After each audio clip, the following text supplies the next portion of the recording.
टिके सुनिलो अरे अरे रो रो रो कौन हला कौन कहूछ तमे आस तो आगो लेकिन ये साला कर क्या रहा आज पागो केम कर देखिलो हां तो कौन हला टिके पकड़ी गल होंदा नी हम पकड़ी टी खांदे भारी पकोड़ी खाउ तो दिन 11 टा लड़ी पकोड़ी का खाइबो कोन खाइबी पकड़ी खाइबी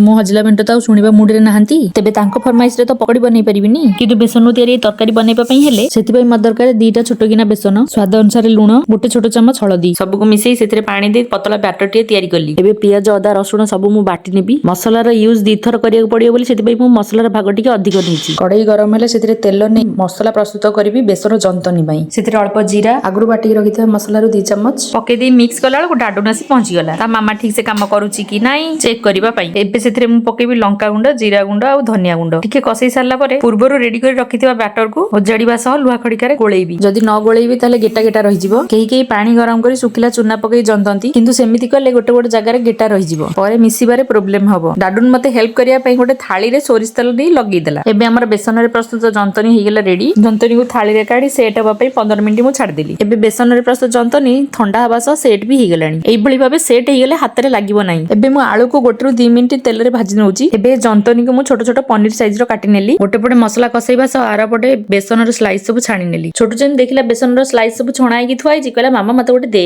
समस्तंगर छोट पिला प्राय एम्ति जे कोनस दिन सब देखिला मात्रा के दियो हमकु नॉर्मल आलूदम परी तरकारी के मु बनेइली मसला तेल छाड़िया पर सेतरे मु आलू पकई कसई देली तरकारी रे झोल मु अधिक रखिली काहेकि ना बेसन रो से स्लाइस पड़ला परे तरकारी रो झोल सब सुखी जाय एबे आपण माने मते कहंती तरकारी रो ना कोन डाडुन रो मोर मिसी हजलामेंट को पई बनेइथिलु टिफिन रे थिला पिंग वाला पराठा बेसन तरकारी आउ सालाड जदी का कोई पराठा रो रेसिपी दरकार ताले कमेंट रे निश्चिंत लिखिबे।